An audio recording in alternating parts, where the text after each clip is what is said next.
What's up, Steelers Nation? This is Steelers Guru here to preview the playoff game on Sunday between our Pittsburgh Steelers and the Jacksonville Jaguars. Those two teams last met in Week 5, and the Jacksonville Jaguars got the better of our Pittsburgh Steelers 30-9. Now, there's a lot of things we can take from in that game.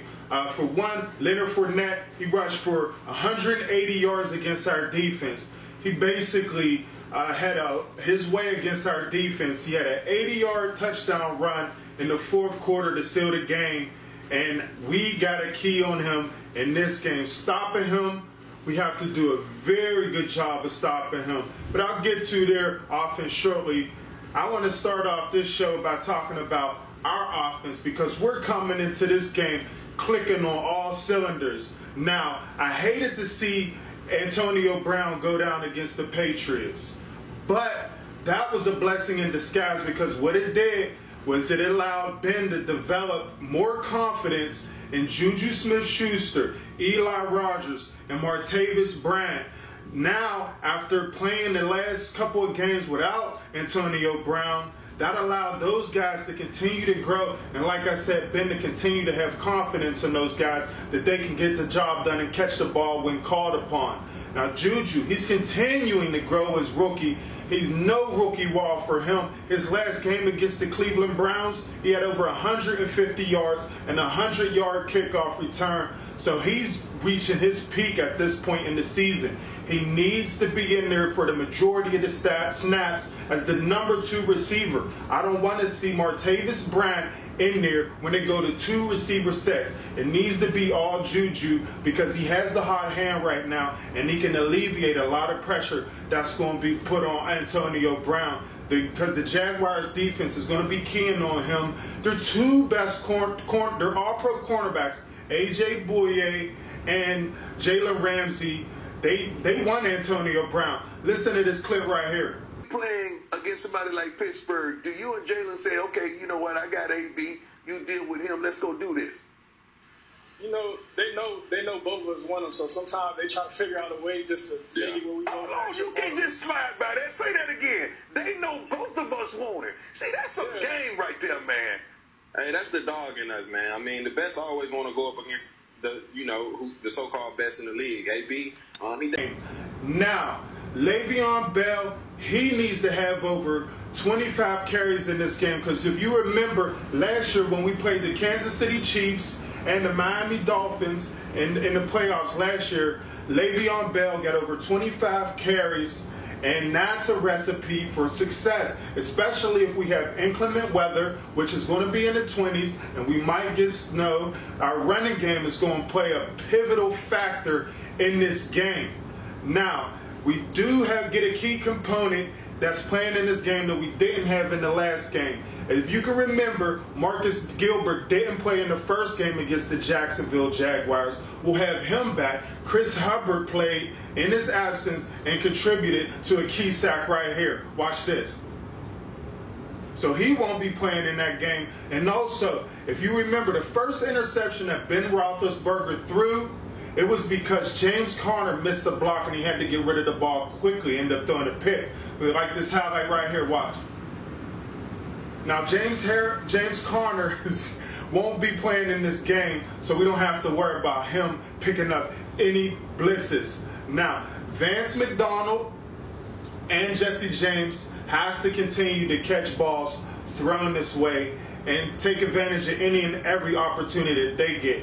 They have a real good coverage linebacker in Telvin Smith, who's one of the fastest linebackers in the league, up there with Ryan Shazier when he was healthy, as far as being able to cover. So he's going to make it tough on Jesse James and Vance McDonald.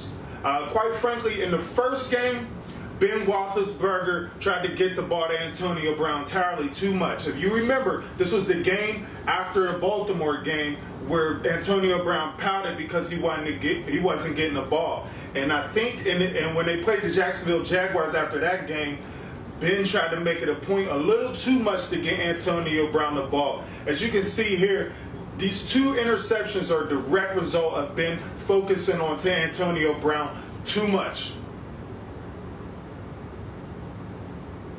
Yeah, see? But like I said, his confidence in Juju and Martavis is going to nullify that this game. Now, the Jacksonville Jaguars do have a formidable defensive line. They can get after the quarterback with Marcel Darius at defensive tackle, with Dante Fowler at defensive end, with Calais Campbell at defensive end. These guys can sack your quarterback. So it is imperative that we're able to run the ball effectively to stop them from teeing off on Ben Roethlisberger, who does have the propensity to hold the ball entirely too long sometimes. He needs to get the ball out quicker. He needs to not be afraid to take the check down to Le'Veon Bell, because he's one of the best in the league at running back at getting those check down and grinding out yards and getting first down. Now, the Jacksonville Jaguars defensive backs, they have A.J. Bouye and Jalen Ramsey. They're one of the top, if not the top best cornerback tandem in the NFL, and they're going to make matters tough for the Pittsburgh Steelers, especially if Antonio Brown is rusty, because he missed the last 2 weeks of the regular season. Then you got the bye, so it might be a little bit rusty. You want to be rusty against the Jacksonville Jaguars defensive backs, because they'll make you pay, just like they made us pay when they intercepted Ben Roethlisberger 5 times. So we got to be careful. And the Jacksonville Jaguars, now, it could work out. They do have an injury in their linebacker core. Paul Posluszny left the game last week against the Bills and did not return. So I don't know if he'll play in this game. But if he doesn't, that'll work out in our favor if the Pittsburgh native doesn't play in this game. But they do have 2 young studs, and Telvin Smith, like I said, who's pretty fast, and Miles Jack, who's very athletic and fast. So, but we'll be able to exploit them in the ground game because they're ranked 21st in rushing. Now, as far as the Jacksonville Jaguars offense, this is a team that is going to live or die by the run. They come in, Leonard Fournette has over 1,000 yards this year rushing. We have to key on him. We have to stop him and make Blake Bortles beat us with his arm, which I don't think he can do. His confidence is shot to death, and as you can tell by last week, he only passed for 80 yards. Even in the game that they beat us in week 5, he only had 90 yards passing. So this is a guy that struggles throwing the ball. Now, he made up for that last week when they played the Bills. He rushed for 90 yards, and I think that's because he hadn't been running the ball all like that before they played the Bills. So they probably wasn't expecting him to take off the way he did. But he exploited it, and he gained some yards that way. The good thing for us is that he already put it on tape, so this is something that we can be prepared for and be prepared for and stop him doing that.